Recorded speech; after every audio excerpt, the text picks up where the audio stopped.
Yes, we can. NBC News projecting that Wisconsin was won by Donald Trump, and therefore, as you see on your screen, we are now projecting that the next president of the United States is Donald Trump. Well, America, I hope you like measles. Disgusting!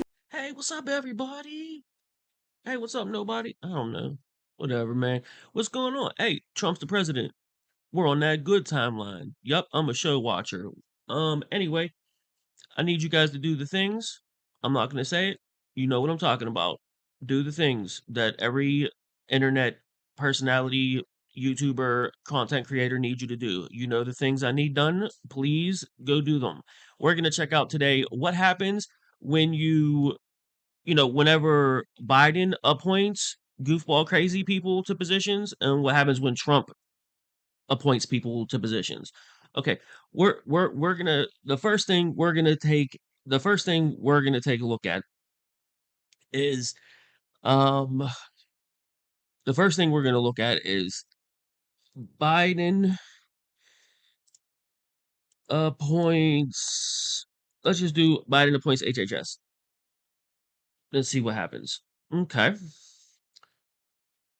we're googling these things. We're binging these things. Oh, let's do that. Okay, Biden picks transgender woman. Biden announces Rachel Levine.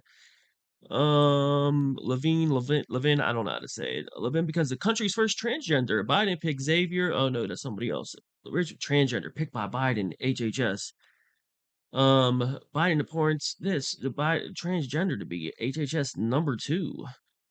What else? I mean, there's articles. We're gonna get into it. I just want to look at the actual search results, but you'll see how it's covered. So, this is exciting stuff. I mean, it's like Biden taps Rachel Levine in historic pick. Biden picks first transgender person. This is exciting. Okay. What happens when Trump appoints HHS? What's this? What does it tell me now? Let's see. What does this say? Trump picks RFK. Oh, that's normal. All right. Trump selects RFK. That seems pretty normal for the most part. Let's see if it gets weird at all. Let's see. Trump picks RFK. RFK. A bunch of regular news. That's pretty normal. That's cool. All right.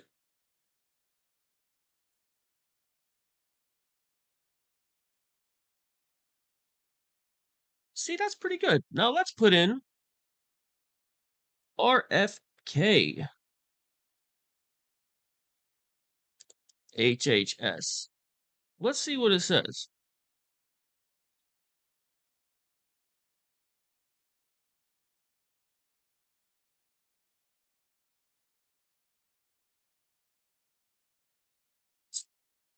RFK Jr. as Trump's health secretary?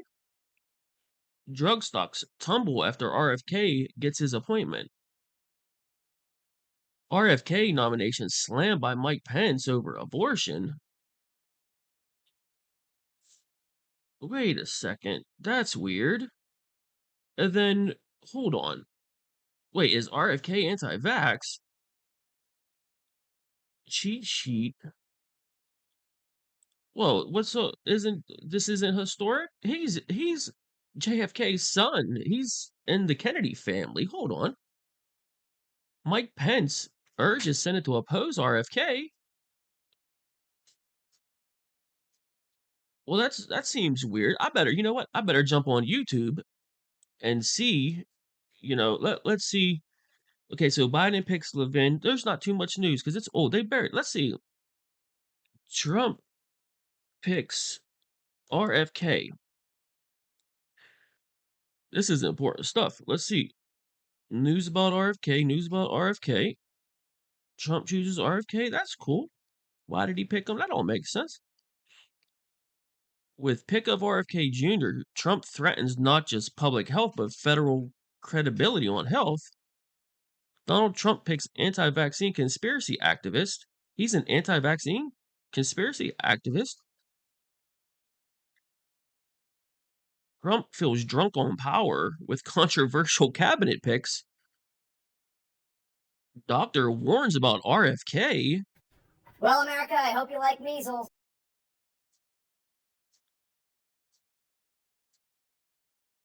Donald Trump picks vaccine skeptic.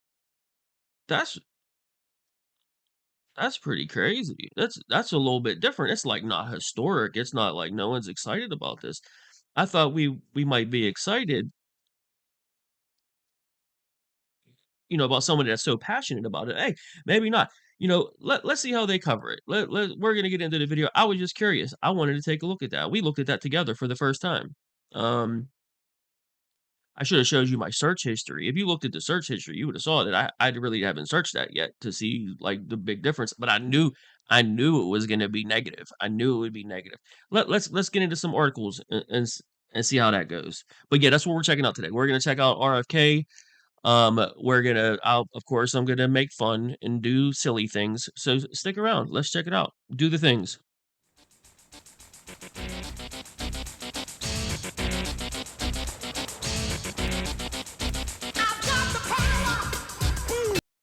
Whoa! How does he do it, folks? It was a team effort, Boyle. Humble five? You know it. I couldn't possibly. 2021 could be the year that the first openly transgender federal official will be confirmed by the U.S. Senate. Dr. Rachel Levine has been chosen by President-elect Biden for a top job at the Department of Health and Human Services. Biden said Tuesday he had chosen Levine to be Assistant Secretary for Health at HHS. Levine is a pediatrician and currently serves as Pennsylvania's health secretary and has led the state's response to the COVID-19 pandemic. She's also a professor of pediatrics and psychiatry at the Penn State College of Medicine. A former Pennsylvania physician general, Levine was appointed to her current post by Democratic Governor Tom Wolf in 2017, making her one of the few transgender people serving in elected or appointed positions nationwide. She won past confirmation by the Republican majority Pennsylvania Senate. Biden has pledged to make diversity a guiding principle in his administrative picks and called her, quote, a historic and deeply qualified choice. Okay, so that was just a Bloomberg report just announcing her. So I'm gonna struggle to call Levine her. That's a tough one. I mean, it's a public figure. I'm not trying to be disrespectful. It's just that's not a female. It doesn't look like one. It doesn't seem like one. They are not trying very hard, and we talked about this in the last one where I was completely respectful of Brianna Wu. I referred to her as she, her the entire time. I'm hoping those are her pronouns, but she cares. The trans people that go all the way and really are like, you could tell that this it really matters to them, not just someone that smears makeup on, throws a wig on, is I let you respect me. I'm not into it. I'm not going to respect you. I don't respect you. So either do it or don't do it. Make a decision. Anyway, so you kind of saw what the Google searches were like. They weren't as extreme as I thought they were going to be.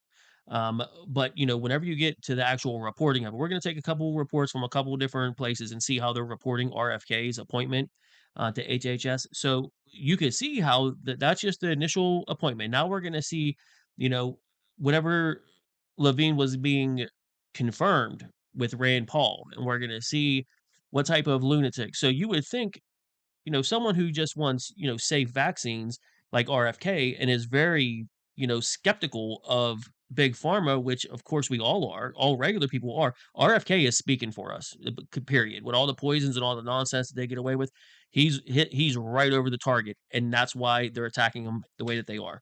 That's why they're doing the things that they're doing, and you're going to see in some of the reporting how nasty they're being towards him, and it's actually really disgusting. But whenever you put in charge of HHS an actual mentally ill person, a, a a trans person that is absolutely mentally ill and wants to get homeless children, find orphans, get the kids that are stuck in the system that don't have parents died in an accident, whatever, they're crackheads, they're gone, they're not around, whatever, doesn't matter. She was openly advocating for those children that are parentless and really have no support system and no family.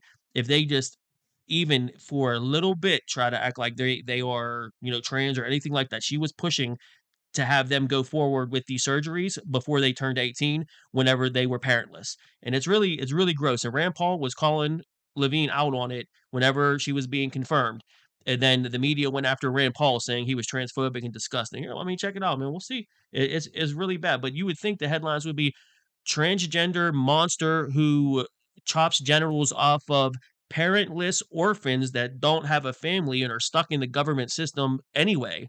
and don't really have anything and are confused and going through the worst possible thing a child could ever possibly go through. The most innocent, the most fragile mind, the most, a broken mind. Think about a child that has no parents. They have no place in the world. They have no idea what's going on.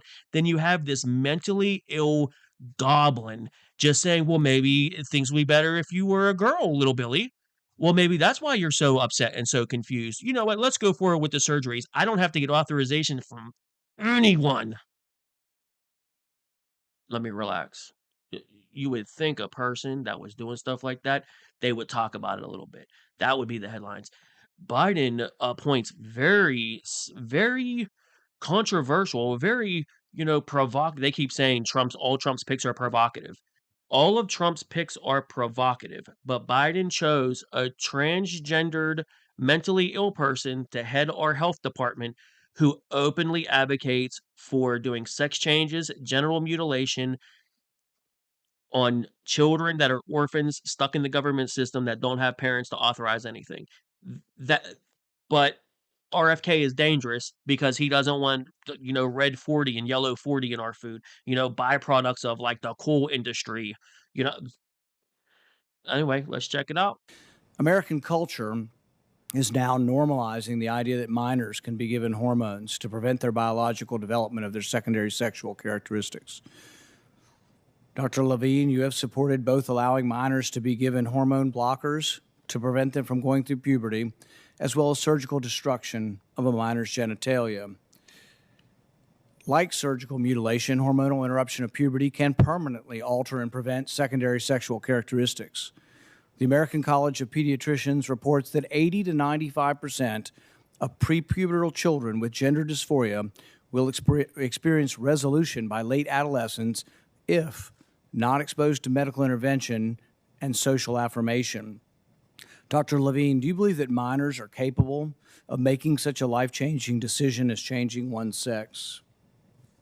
Well, Senator, thank you for your interest in this question. Transgender medicine is a very complex and nuanced field with robust research and standards of care that have been developed. And if I am fortunate enough to be confirmed as the Assistant Secretary of Health, I would look forward to working with you and your office and coming to your office and discussing the particulars of the standards of care for transgender medicine. The specific question was about minors. Let's be a little more specific since you evaded the question. Do you support the government intervening to override the parent's consent to give a child puberty blockers, cross-sex hormones, and/or amputation surgery of breasts and genitalia? You have said that you're willing to accelerate the protocols for street kids. I'm alarmed that poor kids with no parents who are homeless and distraught, you would just go through this and allow that to happen to a minor.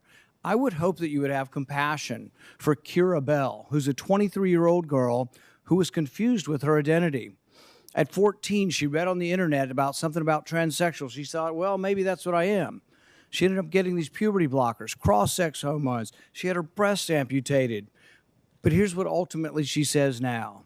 And this is a very insightful decision from someone who made a mistake but was led to believe this was a good thing by the medical community. I made a brash decision as a teenager, as a lot of teenagers do, trying to find confidence and happiness, except now the rest of my life will be negatively affected, she said, adding that the medicalized gender transitioning was a very temporary, superficial fix for a very complex identity issue. See what I mean? This is what I'm talking about. The Democrats are so fake. That was the fakest, most scripted non-answer. She was clearly prepared for this questioning and prepared for this grilling because of her previous stances on this disgusting practice. Now, Rand Paul, rightfully so, is questioning her. She wants to be appointed and be confirmed to be the second in command of our Department of Health for the entire country at a federal level. That's a big deal. So he has every right to ask her these questions. These are policy positions and these are things that she's pushed clearly. And if she didn't push them, would she not just clearly say, no, Senator Paul, we actually don't. He's a senator. Yeah, Senator Paul. And, just no, sir, I do not do that. I don't advocate for that. I've never advocated for that. What's your evidence that shows that I advocated for that? That's an intelligent response from someone that doesn't do that. clearly she does that and is guilty of that and has no response other than, well, once I'm basically her answer was, once I'm confirmed, all these questions you're answering me, or oh Jesus, all these questions you're asking me, I will come to your office and work, hand in hand with you on these intricate issues. No, we're asking you these questions now so we know whether we're going to confirm you or not. You need to answer these questions I'm asking you. And she's like, no, I'm good. I'll answer you once you confirm me. It's just like, well, we'll tell you what the bill is once you pass the bill. It's a like, wow, okay, Nancy. But, you know, and then on top of that, right after that, this is what makes me so mad about the left. This is why everyone hates them so much. Rand Paul in this moment is the voice for someone that is struggling with gender issues. Rand Paul right now is the voice and the platform, and is giving a platform to a trans person that made a mistake when they were young, had something happen, and is now, and that person is now advocating so other kids don't make the same mistake and can be healthy like them and continue to get their therapy and work through their gender issues in a way that's not, gender reassignment and, all the other, HRT and all the other, hormone stuff that they go through. And they acknowledge that they made a mistake and it was a temporary fix and they probably may have grown out of it. And maybe they did grow out of it and now they're really regretting everything. Rand Paul is an ally to that trans person and is giving them a voice and is giving them a platform in the halls in Washington, D.C. And you know what they did with that? You know what they did? They immediately launched a smear campaign against Rand Paul, saying that these were transphobic attacks. And Levine was so brave to stand in the face of these transphobic attacks. And then the scripted answers. Well, you think that answer was funny? Watch the second time she answers a question. What I'm alarmed at is that you're not willing to say absolutely minors shouldn't be making decisions to amputate their breast or to amputate their genitalia. For most of our history, we believe that minors don't have full rights and the parents need to be involved. So I'm alarmed that you won't say with certainty that minors should not have the ability to make the decision to take hormones that will affect them for the rest of their life. Will you make a more firm decision on whether or not minors should be involved in these decisions? No. Senator, transgender medicine is a very complex and nuanced field, and if confirmed to the position of Assistant Secretary of Health, I would certainly be pleased to come to your office and talk with you and your staff about the standards of care and the complexity of this field. Let it go into the record that the witness refused to answer the question. Before I turn it over to Senator Murphy, I do want to say, Dr. Levine, I wanted to say I appreciated your thoughtful and medically informed response to Senator Paul's questions earlier in the hearing. It is Let it go really into the critical to record that me the that witness our refused to nominees answer be the treated question. with respect, and that our questions focus on their qualifications and the work ahead of us, rather than on ideological and harmful misrepresentations like those we heard from Senator Paul earlier. And I will focus on that as chair of this committee. So thank you again for your response. Like I said, they immediately have to go on the attack because any criticism of black people, any criticism of any of the other groups, gay people, trans people, women, any group, which is really strange because white people, Caucasians, are the minority on the world stage. We're the smallest group, or one of the smallest groups. I don't know exactly what it is, but we're one of the smallest groups in the world as far as demographics go, except in America and some of the white countries, of course. And then it's just like they use that as ammunition to say that we're just, I don't know, that this is just a bad situation. And I'm glad that this whole election went the way that it went because we have got to get rid of these people. They're absolutely disgusting. Rand Paul, like I said, was giving a platform and giving a voice to a young, parentless orphan, for the lack of a better word, that made some critical mistakes with some social pushing and things to be transgender whenever he or she was underage, and that none of that stuff should have been happening. And Levine advocates for that stuff, and he's just asking those questions. He's being an ally to the trans people that are having issues with some of these monsters that are pushing these agendas. And, he's the ally. He's the one that's trying to help. Just because a man has a wig on and smeared some makeup on doesn't mean they're an ally for trans people. They're hurting trans people. They're damaging their cause. They're hurting everything that they're doing. But, someone like Rand Paul is giving them a platform and a voice, the ones that, happen to regret what happens. and then they're gonna attack. That person just said, "We're gonna attack. We're gonna attack." I'm gonna go ahead and go forward with making sure that Rand Paul can't ask hard questions to a trans person because that makes them a victim of, being asked tough questions. It's just pathetic. Let's keep going. Oh, but I did forget to mention, now she did say too, "I just wanna thank you, Dr. Levine, for being so articulate and just so all your answer was just so, thought-provoking and just so perfect." I just, it was a really good answer. It really, man, it was great. And then watch what happens with these next questions. Watch. This is how great her answers were.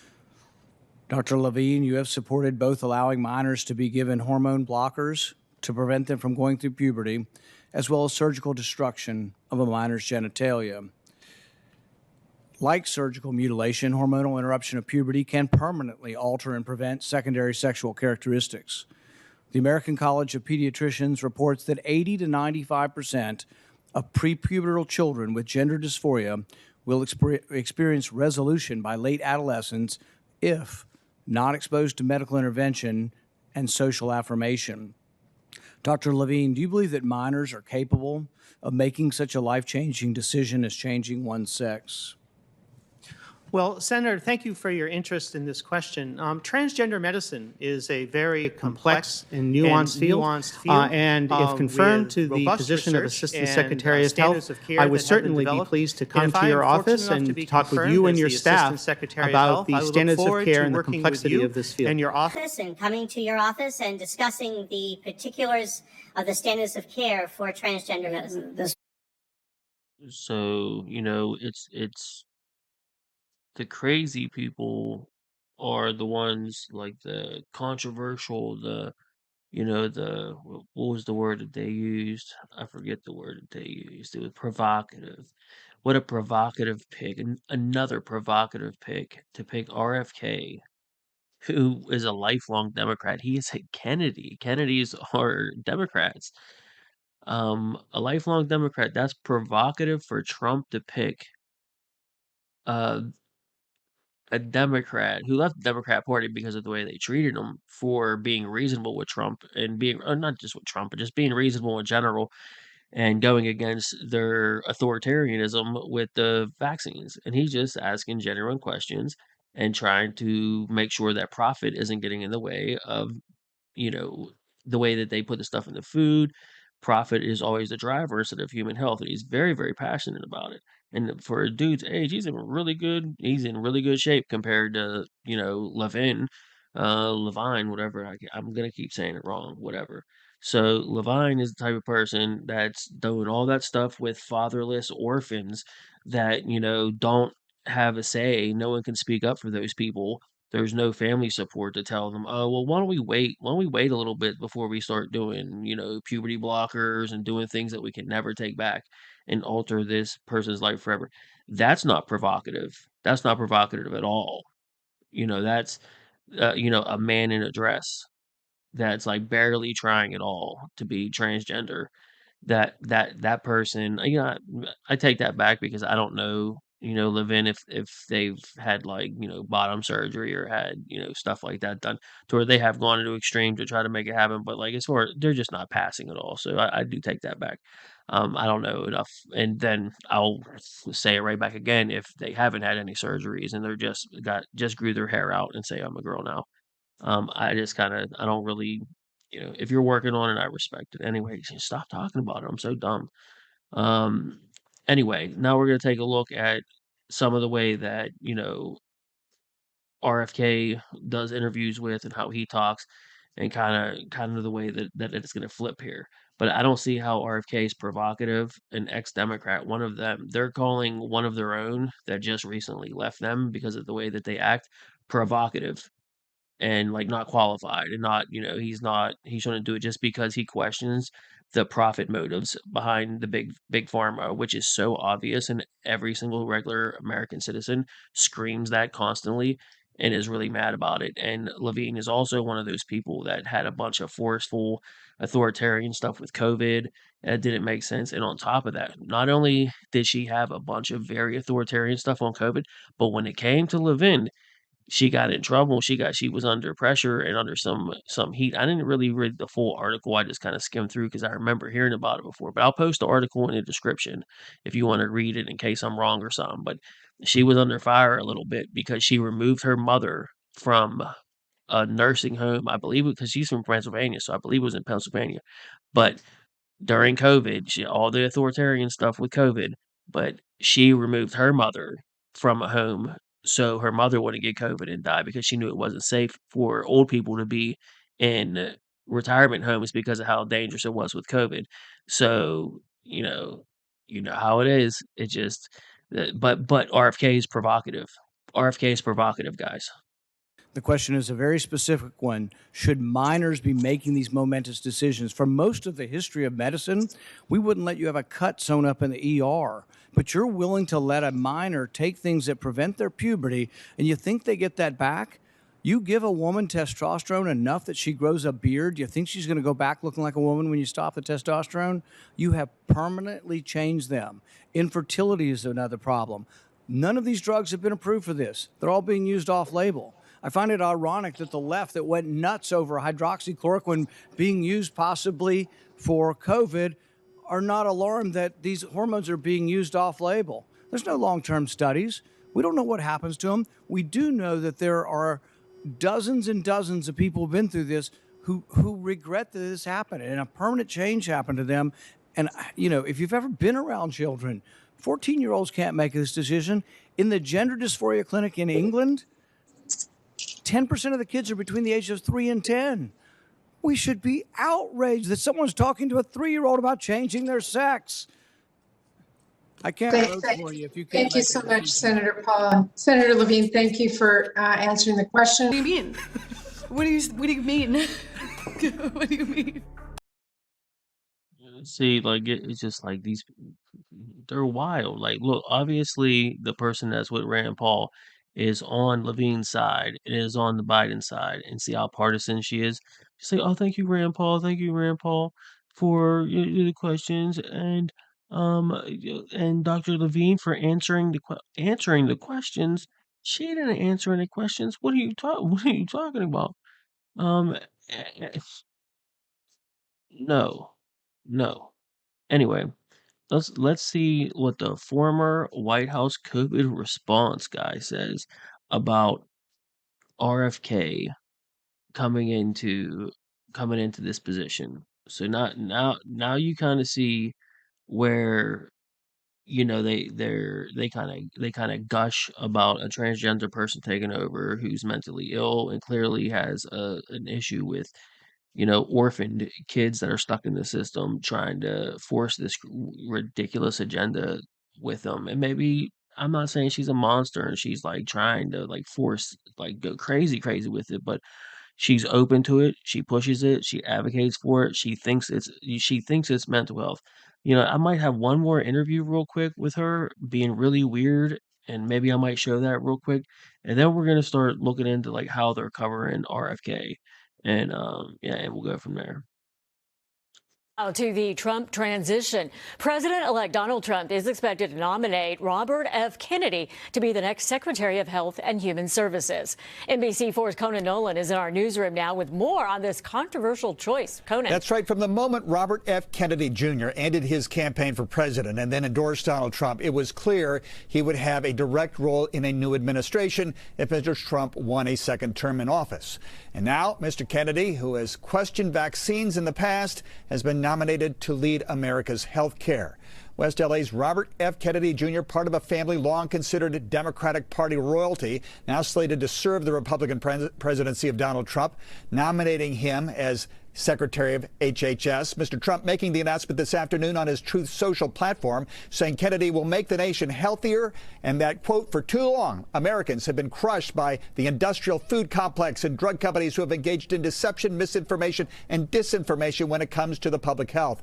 RFK Jr. is an environmental lawyer and has been a critic of vaccines. This was his interview with NBC's Vaughn Hilliard. We'll also hear from NBC News medical consultant, Dr. Natalie Czar. If vaccines are working for somebody, I'm not going to take them away. People ought to have a choice, and that choice ought to be informed by the best information. So I'm going to make sure the scientific safety studies and efficacies are out there, and people can make individual assessments about whether that product is going to be good for them. I don't think people realize just how much practicing physicians rely on institutions like the CDC and the FDA for best practice guidance, evidence-based recommendations, so that I can tell my patients what vaccines they need, when they need to get them. You know, it's not provocative to have a guy come in that's very passionate about this stuff, who is actually in pretty good shape for, you know, and a little bit of an older fella. And, you know, compared to a mentally ill, overweight, horrific looking, I mean, no offense. I mean, I don't mean to be mean about it, but just in general, the way the two look, I'd rather get, you know, my health advice and have healthy things come through a person like that that's heading off all the opinions from different scientists and doctors and different institutions that we have in place to give him the best, you know, advice he can have so he can make the decisions for us, compared to a person who wants to do things to kids that don't, that just are, have the worst luck in the world to be stuck in our American, you know, welfare system for children whenever a horrific government was in place. And they were just like, I'm sad because I think sometimes I'm like a girl. And then they immediately rush all that stuff through because that person feels that way and they just want to get it done because they feel like they're doing the best to liberate that child. And maybe they do have good intentions, but for the most part, I feel like, you know, it's just a general feeling that they want to make as many people like them as possible to make it as normal as possible. So it's like not a big deal anymore, which is like a very selfish way to treat the feelings of other people. It's not compassionate. It's not tolerant. It's not anything that's nice. It's not. You're not freeing people. You're you're projecting how you feel and a lot of your anxieties and a lot of issues you have to hurry up and get it done as fast as possible on young people, and it's pretty disgusting. So I would rather trust someone who's just he's just a skeptic. He's just like, you know what, I don't know that these pharmaceutical companies have the best interest in mind. They want to push something out there as fast as possible. They want to make the most money off of it. And, you know, that's just like most businesses. I don't hate the companies for it, but we have to be very careful on what we do and what we accept from them. And that's what he's saying. And that's provocative compared to that goblin that's just like, yeah, if your kid's lost in the system because something horrible happened, and they have any sort of feelings like that and they confide into somebody in our, you know, child youth system, and then all of a sudden now they're getting their puberty blocked and all this, dude, that's provocative. So let me continue before I go absolutely ape shit. Sorry, before I keep going, one last thing. Whenever RFK is talking about, hey, you know, we're going I'm not going to take vaccines away from individuals that it's working for. Whenever someone gets with a doctor, he is totally down. He's the one that's for my body, my choice. Whereas just you get with your doctor, if you feel like that vaccine is the best possible choice for you and you decide to take on the risks, then, and you want to go ahead and do that, then you can go ahead and do that. But he's not going to force a mandate. He's not going to go where the left goes with the authoritarianism of forcing everyone to have to do it, or you're in the other position. You can't go on trains, planes, and automobiles. You can't go, no, you can't go on planes. You can't go on federal buildings. You can't go into hospitals. You can't do that stuff because they're authoritarian and they're like, oh, well, this was good in a little small study, so we're going to force everyone to do it because we know best. Where it comes to RFK, he's like, no, if an individual wants it, I'm going to allow them to have that if they think it's helping them. But I'm not going to like make, that's what he means by let each individual do that. That's called liberty. That's called the freedom and the medical freedom to do what's best for you. And he's not going to force it. That's what that means. And it's just, and she's just like, oh, well, it's you know, we need our medical people to make very strong decisions with stuff and kind of force us into stuff. That's what she's saying. She's just like, well, you know, we need our people to make those decisions, and we're waiting on them to make those decisions. That's the vibe I'm getting from her, and it's just like, you know, maybe that's the wrong vibe, but it's irrelevant. That's not really the point of the video. Now I'm gonna keep moving. Sorry, I can't. This stuff pisses me off. I got to keep running my mouth. Joining us now, Dr. Ashish Jha, former White House COVID-19 response coordinator under President Biden and the dean at Brown University School of Public Health. Doctor, great seeing you as always. What do you think of RFK Jr. potentially leading the Department of Health and Human Services? Yeah, so good morning, Jose. Thanks for having me here. I'm disappointed by the choice. I think he's a particularly bad choice. Look, when I think back to the previous Trump administration, the folks that he had in leading positions, Scott Gottlieb, Alex Azar as HHS secretary, those were good choices. Maybe not the ones I would have made, but they were smart, thoughtful people who understood how our healthcare system worked. RFK Jr. has got a series of ideas that are, I think, very, very harmful to the health of all Americans and all Americans. It's not just about vaccines, right? The HHS secretary has enormous power over Medicare and the insurance and what's going to be covered and how it's going to be structured for seniors, for over Medicaid and how we're going to cover half the kids in America. For all of us on private health insurance, whether mammograms are going to be covered, colon cancer screening is going to be covered. These are all decisions that are going to roll up to him. So yes, very concerned about his really off-the-wall vaccine ideas, but his ideas are not rooted in evidence and scientific thinking, and that is what worries me about the health of the American people under his leadership. So check it out. This former White House guy for COVID, who obviously is a complete authoritarian piece of trash. He says all of Trump's new picks are really bad choices. And compared his choices from the first administration when Trump admits he didn't know who he was appointing, whether they were rhinos, whether they were never Trumpers, whether they were people that were America first, or what the deal was. And he admits that a ton of the people, that's why a lot of the people that used to work in Trump's administration say, these many experts that used to work for him say that, he's really terrible and he's an authoritarian and he's this and he's that and he's such a bad person, because all those people were rhinos, never Trumpers, people, operatives for the Dems, activists that aren't America First people, insider traders, everyone, all the type of people that Trump wants to get rid of and we want to get rid of. And so now this guy who's going to get ousted and he covered COVID is going to be like, oh yeah, these new choices that are replacing me are bad choices. They're not good. So they're because they're not establishment trash. That's why Trump is naming all these really strange people that kind of don't seem like they fit in those roles, because he's just appointing people that are America first, and I'm down with it. Let's see what they do. So that guy, he's lying. He's just butthurt. That's really what it comes down to. Oh shit, so and then he said, oh yeah, the people that he appointed before understood how the health system worked, aka they understood the way the money machine worked in the health system, and they weren't willing to disrupt the lobbying and everything that goes through with it. So now he brought in people that don't understand how that works, and they're not going to allow that type of nonsense to happen. And then what was his other point? Let me see. He'll be in charge of what's covered. That goes into, the old people used to understand how the system worked. Now he's going to be in charge of what's covered. And if he doesn't think that 8-year-old should get puberty blockers, then maybe, that's something that should get put into the not being covered under Medicaid list.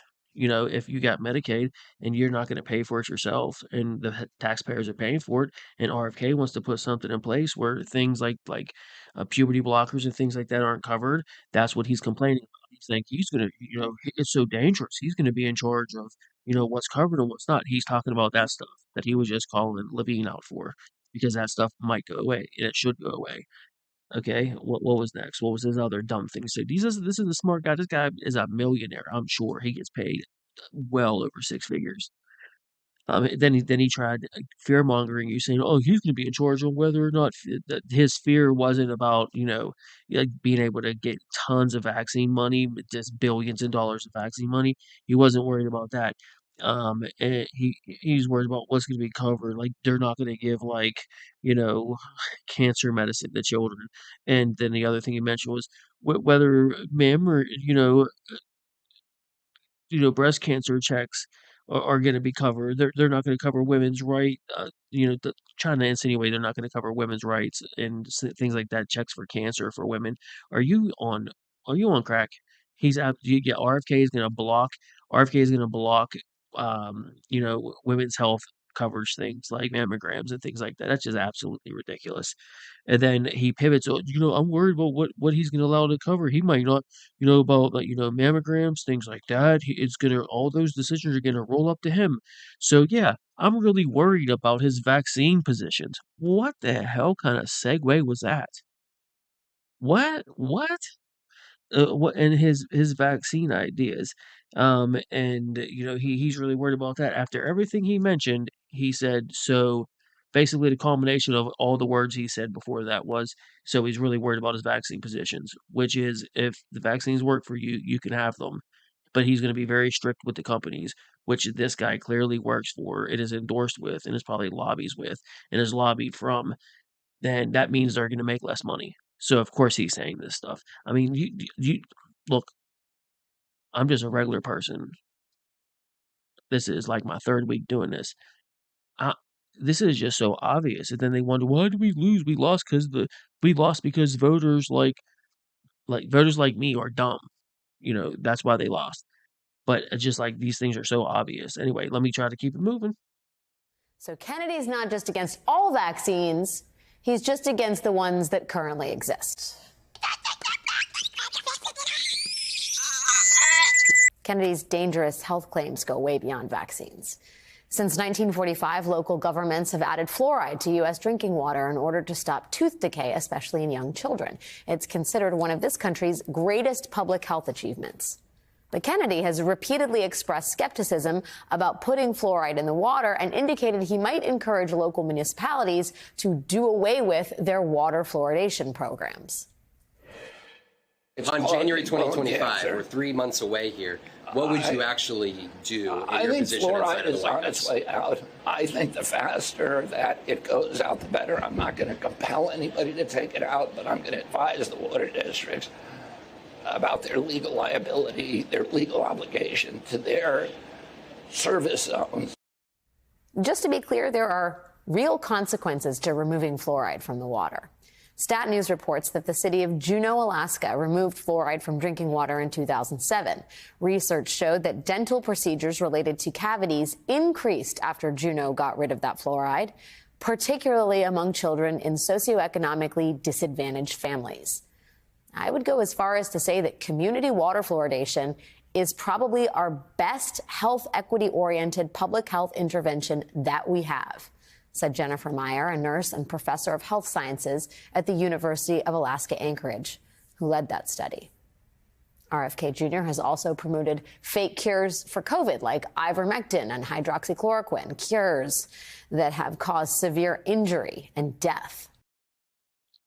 Oh no, possible cavities if you don't brush your teeth and floss and take care of your mouth properly. Oh no, compared to developmental issues in children, but potentially like terrible developmental issues with children with too much fluoride in the water. And I'm not even gonna go there. Here's an article talking, dude. I'm not even gonna show you an article. I'm gonna show you the link to how many different sources talk about. Just look at this real quick. We'll just continue, but take a look. Actually, you know what? Before we continue, I have to bring this up because they're saying he's conspiratorial towards COVID. I mean, dude, COVID. Look, I don't want to go crazy talking about it because I don't want to get banned from every platform in the world. But I'm going to share a study with you right here, and just I don't look. I didn't get vaccinated. I have none of the vaccines. My wife, none of the vaccine. My children, none of the vaccine. That didn't happen. But we're not unreasonable. Both my parents, they're in that age group, and they have the some of the comorbidities with some cancer and some things like that. That just you know they thought they were at risk. I told them not to get it. I wish they wouldn't, but I told them to make the best possible decision for them with their doctors. They both got the vaccines. They're still alive. They only got the first round of vaccines. They didn't go crazy getting your 19th booster you got to have a booster for each day of the week. They didn't do anything like that. But just share the study, and I know there's tons of studies. You can give me a counter study that shows that, the opposite and that ivermectin didn't do anything. There were other alternatives than the billion-dollar pharmaceutical companies. For the most part, so this study, you can go read it yourself, go check it out, see, maybe you can tear it apart, maybe you can pull a David Pakman and go, well, what's the study? Is it a right-wing Trump conspiracy? Did Trump make that study in a lab? I don't know, dude. It's from this source. It seems pretty legitimate. I didn't really look into it. I didn't go that far. I just read the study. Okay, so they had 280 patients. 173 were treated with ivermectin. 107 were not. Okay, and the overarching points they took from it was, oh, and by the way, it is from Chest Journal, and the link will be in the description if you want to go check out the study itself. It has a lot of the specifics in it, but just the take-home points. And I'm not advocating to just do ivermectin and not do vaccines. Make the decision for yourself. Take-home points. Study question. Is ivermectin associated with lower mortality rate in patients hospitalized with coronavirus disease 2019 or COVID-19? Results.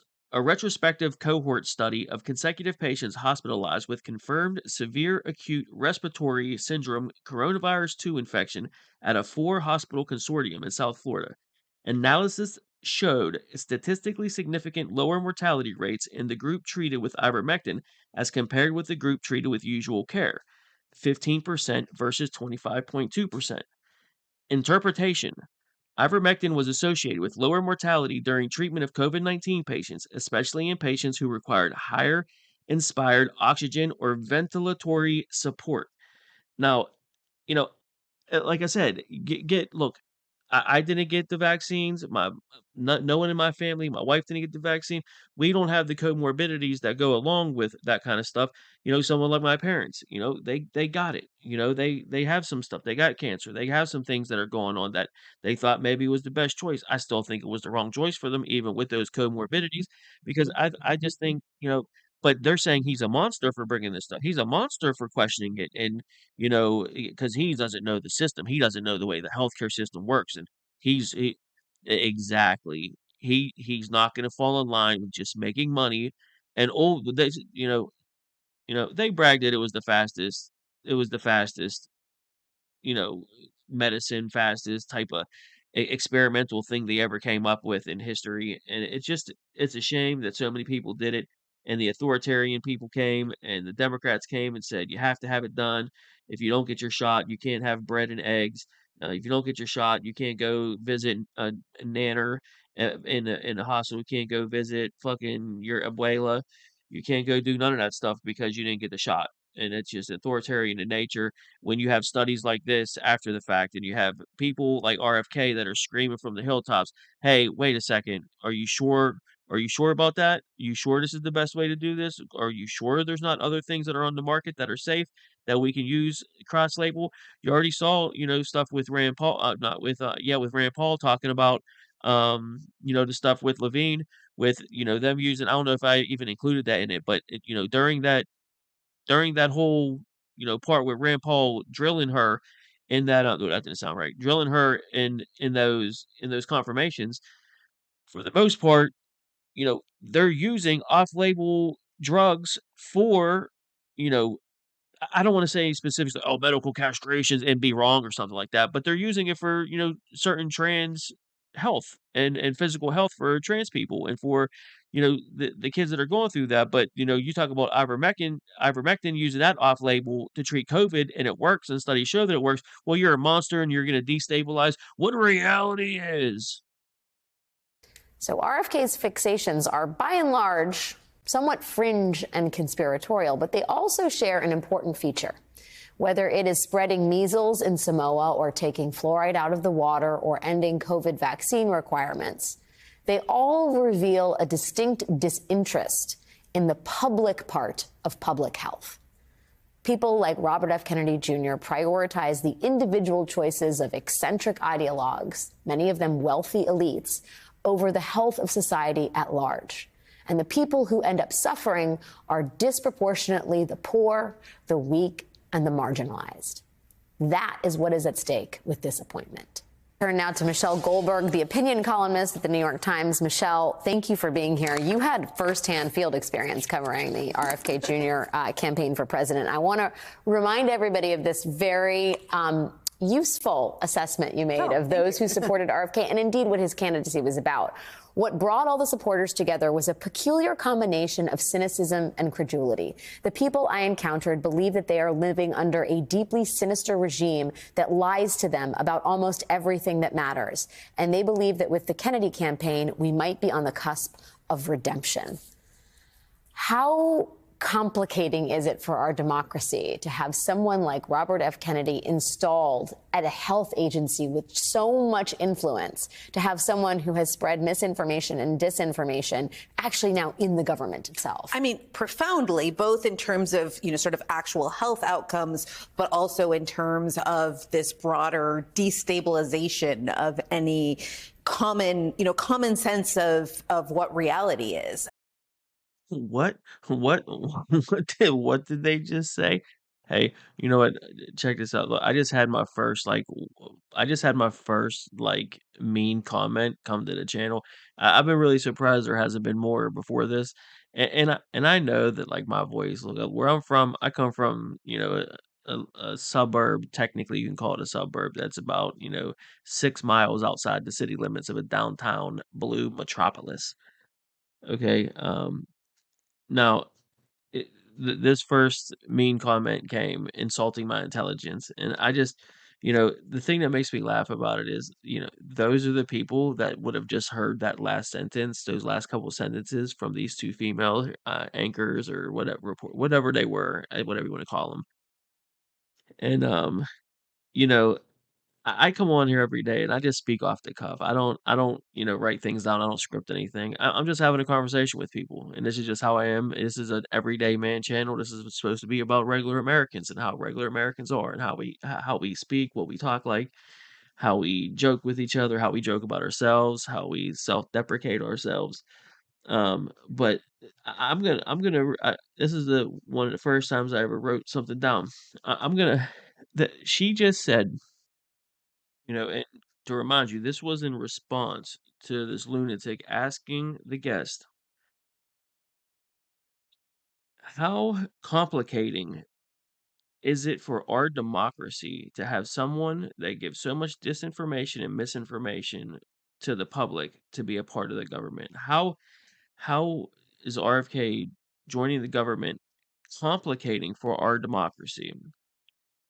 And intelligent people that would say, I'm dumb and not an intellectual, but they would smell this chick's farts and be like, damn, this woman, she surely knows her shit. That's for sure. I can smell it.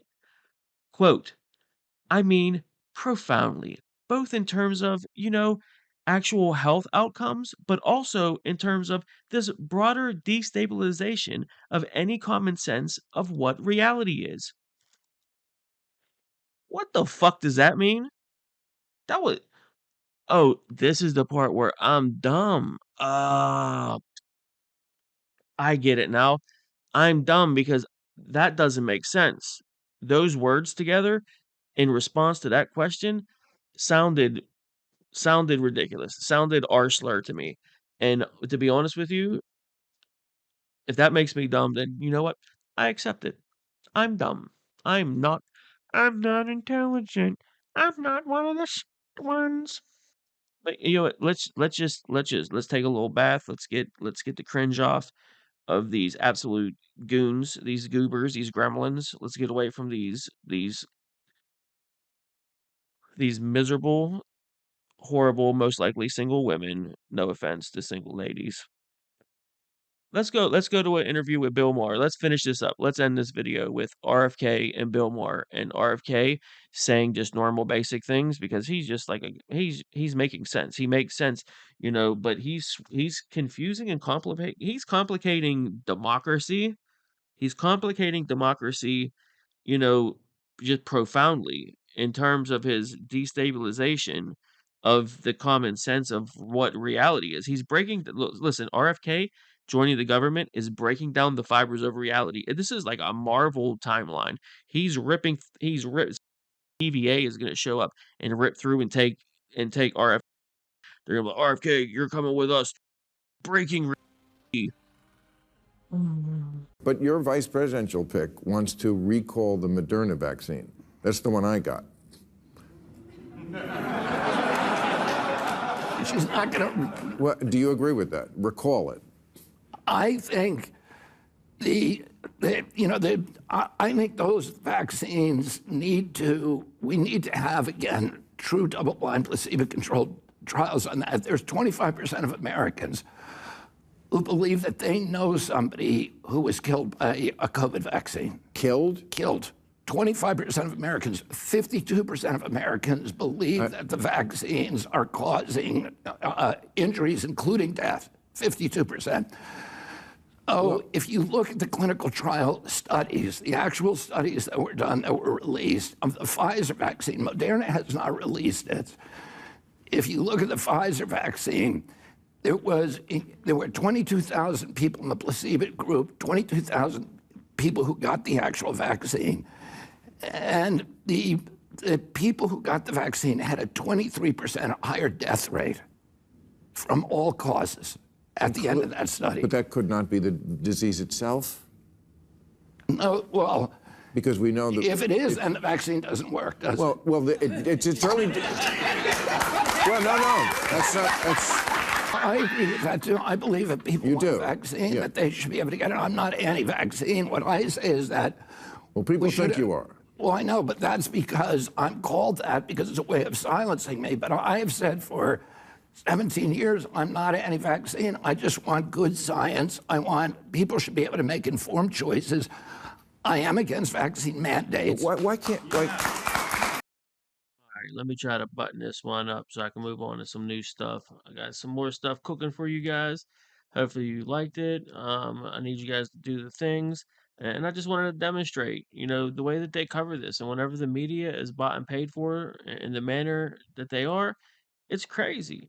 I mean, you appoint a mentally ill transgender person that is down with, life-changing, life-altering gender decisions for children under the age of 18 that are orphans and are stuck in the system and have no parents and no family, no one that truly loves them unconditionally. But they have these activists that are in these roles for nefarious reasons. And maybe they do a good job sometimes. Maybe, most of the time they're just helping regular people and, good for them. I'm glad they're helping regular people. But unfortunately, that little tiny bit to where you're like, I think that kid is a little confused and they thought they might they like to wear pink. I wonder if maybe they're trans. I'll start to talk to this 12-year-old about, how you're trans, how they're trans and how it's not wrong and how everything's okay with it. And it's normal to do this and it's normal to change your gender. And why don't we get working on that? And they don't have anyone in their life. You might be the first person that was nice to them. They could have been in the worst situation ever. And then you have this activist who's in charge of this orphan and they want to go, yeah, I'll be nice to you. And then that kid just knows no better and thinks that person is doing the best for them. But really, they have this insane agenda. That person was celebrated, historic, all the good things said about them whenever Biden named her. Biden names RFK, who used to be a Democrat, who's a Kennedy, who's a lifelong Democrat. And look, you got the former White House, COVID response guy saying, oh, this is bad. This is so dangerous. I'm not going to give you any reasons why it's dangerous. I'm just going to say it's dangerous because of his stances on vaccines. I'm going to say a bunch of stuff, but then ultimately not give you any reasons about it, but just say, well, because he says bad stuff about vaccines.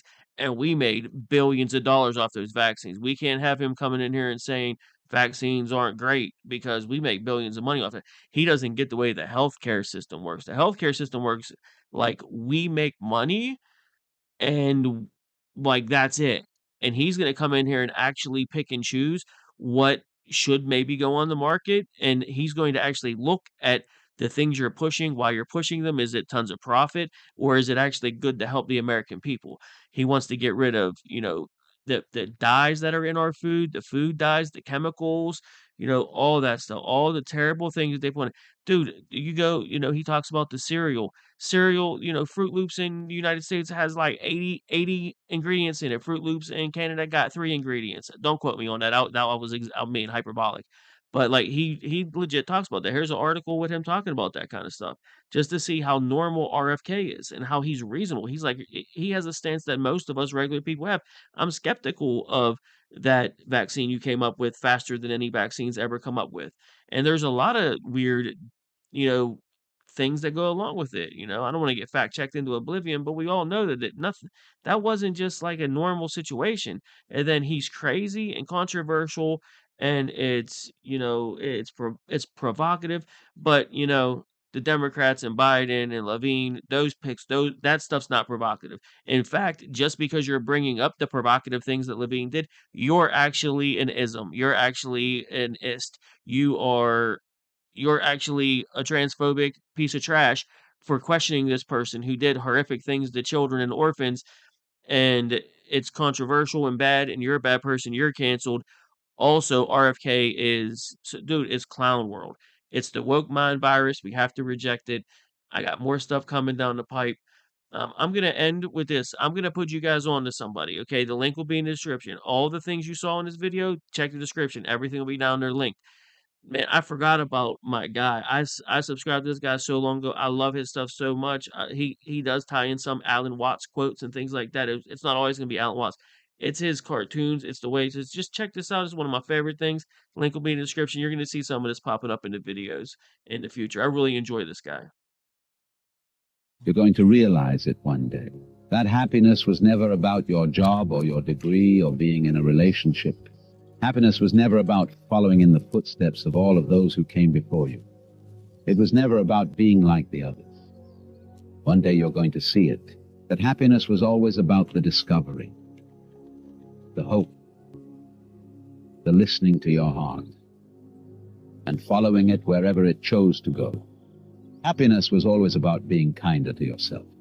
It was always about embracing the person you were becoming.